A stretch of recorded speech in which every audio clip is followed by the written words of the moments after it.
السلام علیکم ملګرو زم ستاسو ورور ستاسو ملګری جنید خان الیکشن کمشنر نن یو بل بم په پی ټی آی باندې ورزولو اعلان دا وکړ چې مونږه پی ټی آی ته مخصوص نشستونه نشو ورکولې. تاسو له معلومه وي چې پاکستان تحریک انصاف اتحاد کړو د سنی اتحاد کونسل سره دغه پارټۍ سره اتحاد کړو چونکه پاکستان تحریک انصاف له اتحاد ضرورت ذکر راغو چې پاکستان تحریک انصاف نه د بیٹ نه خاغشتل شي و نو په دې وجه باندې هغه بل پارټۍ سره اتحاد وکړو چې په اسمبلی کې ولا مخصوص نشستونه ملو شي. خو نن الیکشن کمیشن یو داسې اعلان کړی دی چې پی ټی آی ته موږ مخصوص نشستونه نه ورکو. یو وجه خو دغه وجه د سره کمپلیټ ډیسکس کوم ویډیو خپل هم مکمل وګورئ او مخکې ملګرو سره ضرور شریک کړئ. سو الیکشن کمیشنر الیکشن کمیشن دا اعلان کړی دی چې موږ پی ټی آی ته مخصوص نشستونه په دې وجه نه ورکو چې پی ټی آی کومه پارټۍ سره اتحاد کړی دی یعنی سنی اتحاد کونسل سره دغه پارټي پارلیماني پارټي نه ده. د الیکشن کمیشن مطلب دا دی چې سنی اتحاد کونسل د پارټۍ تر اوسه پورې یو ممبر هم په اسمبلی کې په قومي اسمبلی کې ناست نه ده کړې نو دا پارلیماني پارټي نه ده. خو دې ځکه پی ټی آی چې کوم دی بوس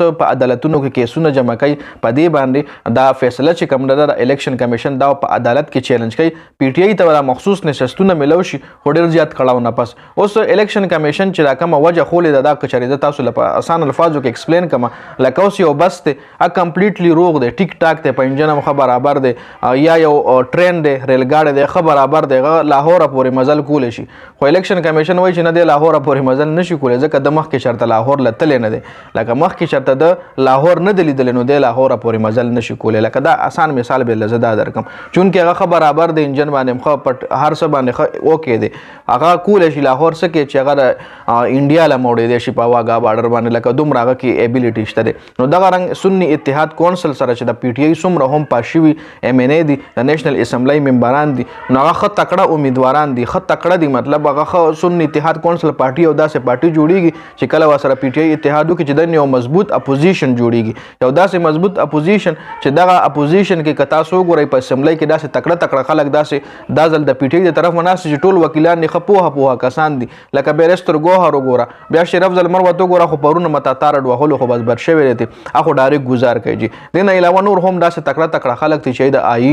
آئین ولا ټول یاد د پاکستان وکیلان دي ارسه ولا یاد د خپ ایویډنس باندې خپ آئین باندې تعالی مثال درکې خپ آئین باندې د خبره کوي نو دا پر اسمبلی چې کومه دا یو ډېر تګړه اپوزیشن ولا ملو شوی دی. نواز شریف د کتا سو قتلی غلا فوجتولو دوران نغې موډ ډېر زیات خراب موډ ځکه خراب چې غیله یو ډېر تکړه اپوزیشن ملو دی چې کله دا غي اپوزیشن مایکونو لو درېږي نو دا نواز شریف ته اسمبلی پرې دی بهار وزجی نو خیر دا خو زموږ ټاپک نو زموږ ټاپک چې کوم هغه دا چې الیکشن کمیشن پی ټی آی د مخصوص نشستونو نه محرومه کړي دا مخصوص نشستونه ولا ورکای نه وجه دا خولې ده چې دای کومه پارټۍ سره اتحاد کړي دي سنی اتحاد کونسل نو دغه پارټي چې کومه دا پارلیماني پارټي نه نو په دې وجه باندې مونږه دایله مخصوص نشستونه نه ورکو. اوس په دې باندې بر پاکستان تحریک انصاف وکیلان باقاعده